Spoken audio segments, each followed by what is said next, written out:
Notice ఏమని ప్రకారం ఏది ఎటువంటి సెకండ్ చేయాలని చెప్పి వాళ్ళకి మాట్లాడి ఎలాంటి జస్టిస్ చేయాలి ఏ విధంగా చేయగలము దాన్ని సాల్వ్ చేయగలుగుతుంది.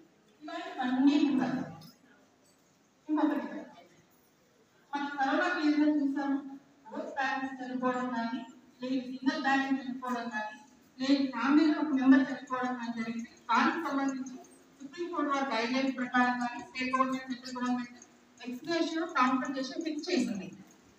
ఇద్దరు పేరెంట్స్ చనిపోతే ఒక చైల్డ్కు state government 10 lakhs, central government 10 lakhs.